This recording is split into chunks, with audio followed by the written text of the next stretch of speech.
देखिए 2014 से बीजेपी सरकार आई है, ठीक है, तो कुछ ना कुछ ये योजनाएं बनाते रह गई है। हम तो सिर्फ देखें कुछ डेवलपमेंट का काम नहीं हुआ, सिर्फ ये योजना।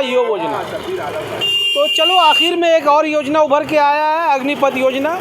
तो इस अग्निपथ नाम से मुझे 1991 का अमिताभ बच्चन की फिल्म याद आ गई।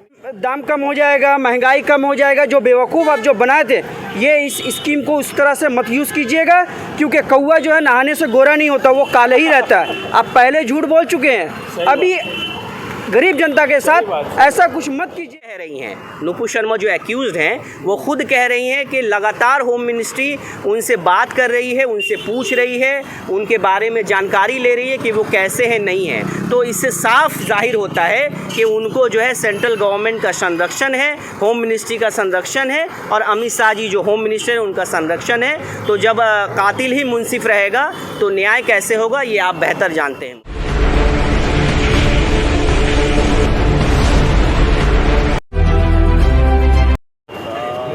स्कीम को लेकर आपका क्या कहना है?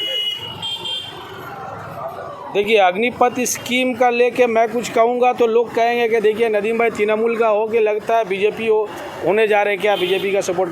अग्निपथ योजना जो है उसमें भी बहुत एक्शन था, ड्रामा था, यहाँ भी बहुत ड्रामा हुआ अग्निपथ आने के बाद, ठीक है। तो अच्छी बात है, लोगों को बढ़ चढ़ के आना चाहिए इसमें। नुपुर शर्मा अभी तक गिरफ्तार क्यों नहीं हुई?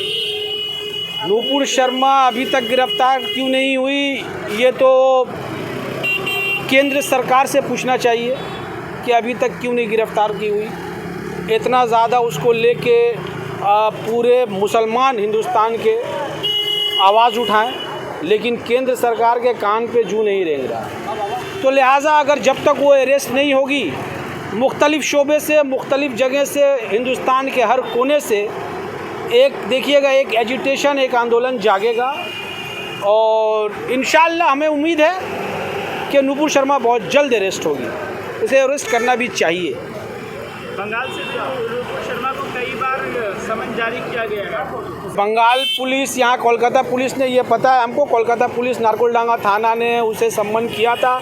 20 जून को उसकी हाज़िरी की बात थी, लेकिन उसने ये कहा कि हमको 4 हफ्ता का समय चाहिए, 4 सप्ताह का समय चाहिए, मेरे जान को ख़तरा है, या ऐसा कुछ उसने कहा नुपुर शर्मा को, जैसा मैंने सुना है। तो 4 हफ्ते के बाद देखते हैं फिर क्या होता है। कहीं ना कहीं FIR इंशाल्लाह नहीं होगा तो फिर हम लोग जो है सोशल एक्टिविस्ट हैं, हम लोग अपनी तरफ से एक FIR कर देंगे इंशाल्लाह। ऐसी कोई बात नहीं है, देख लेते हैं, हुकूमत को भी समय देते हैं क्या करता है नहीं करता है।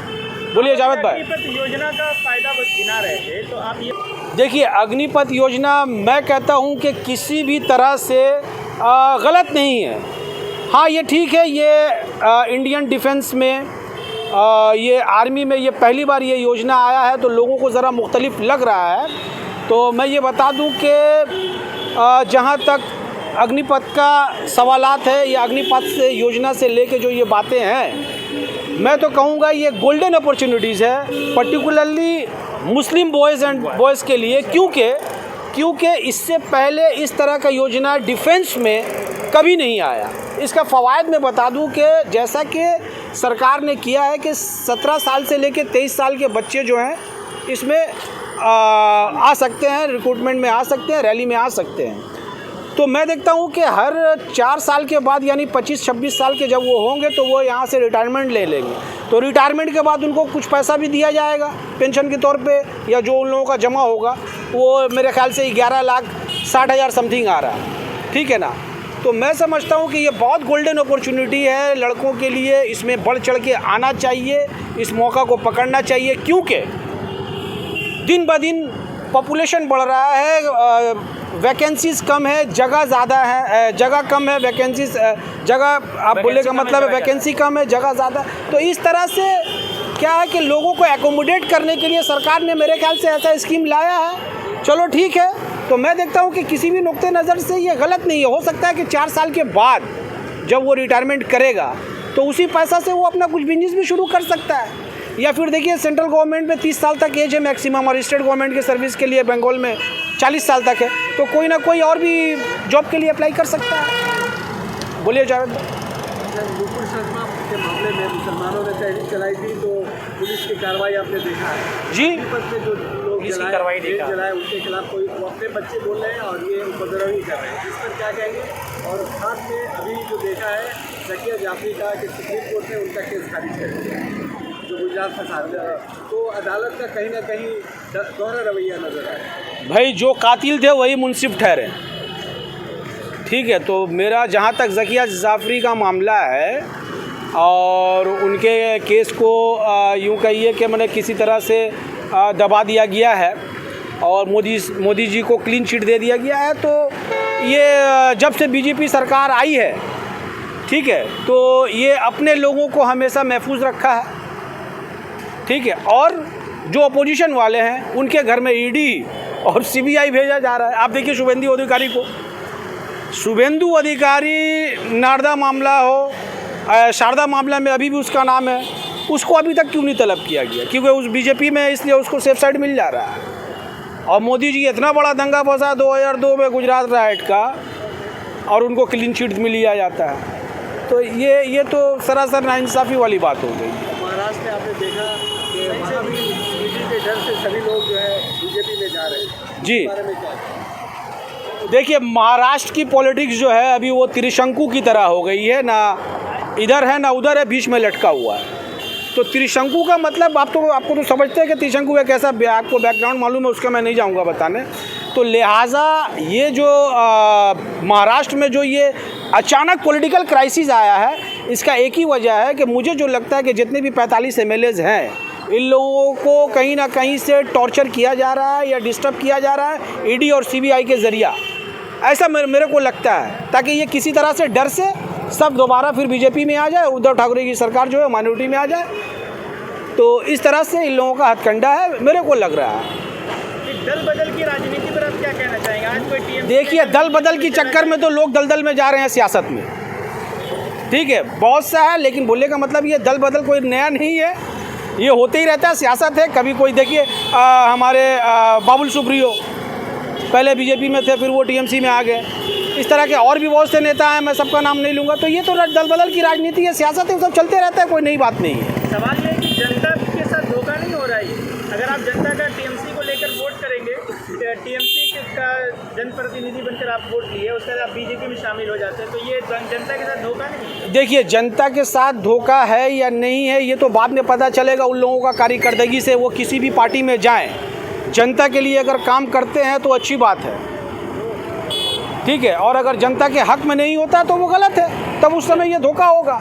लेकिन अभी हम निर्णय नहीं ले सकते हैं कि वो लोग धोखा दे रहे हैं कि नहीं दे रहे हैं। अभी एक पार्टी से दूसरी पार्टी में शमूलियत हो रही है, तो चलो भाई वेलकम है। ऐसा तो संविधान में भी नहीं है कि वो दल बदल नहीं कर सकता है, कर ही सकता है, कोई ऐसी बात नहीं है।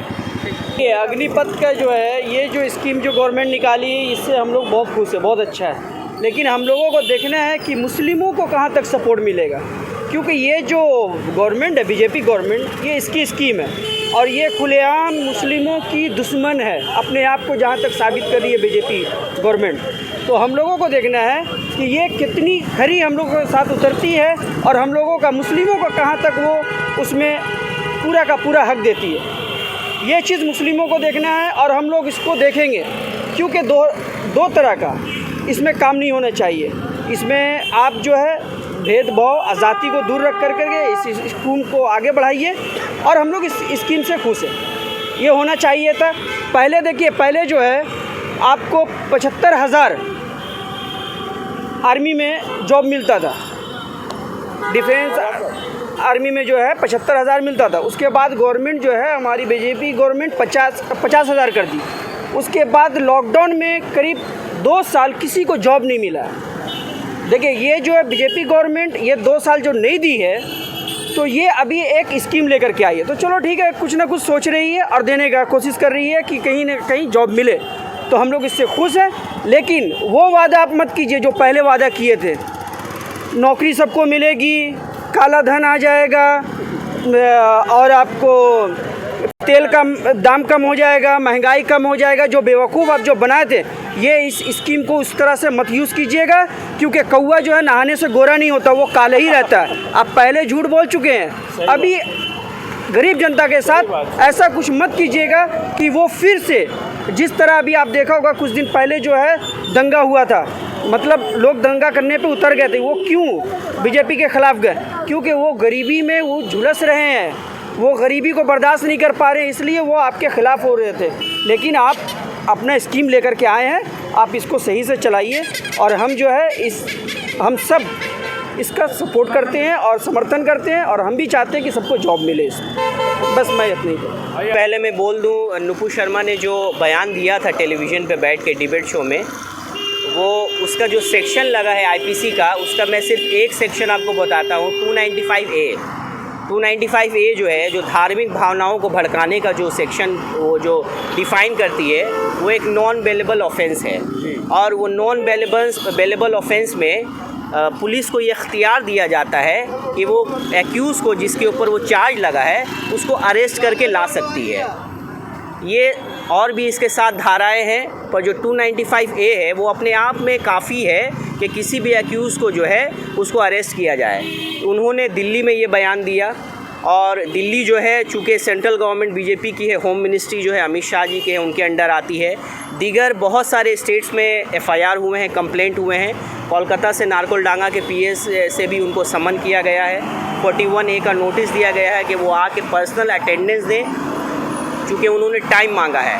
पर मैं जहाँ तक कानून की बात जानता हूँ, किसी भी स्टेट में अगर FIR हुआ है, दिल्ली में हुआ है, तो वहाँ की पुलिस उसको अरेस्ट कर सकती है, या फिर कोलकाता में हुआ है तो कोलकाता की पुलिस जो है ट्रांजिट रिमांड में उनको टेरिटोरियल जुरिस्डिक्शन से वहाँ से भी अरेस्ट करके ला सकती है। चूँकि यहाँ की पुलिस क्या देख रही है, वो कोऑपरेट कर रही है कि नहीं कर रही है, ये जो IO है केस के वो बेहतर बता पाएंगे। मैं सिर्फ आपको आइन बता रहा हूँ कि अगर अदर स्टेट में भी FIR किसी एक्यूज़ की होती है, अगर वो जो है नॉन बेलेबल ऑफेंस होता है और वो उसके कंप्लेंट में वो जो है चार्जेस पाए जाते हैं, तो उसको अदर स्टेट में कोऑपरेट करके उसके पुलिस से उसको अरेस्ट करके यहाँ पे ट्रांजिट रिमांड ले सकती है।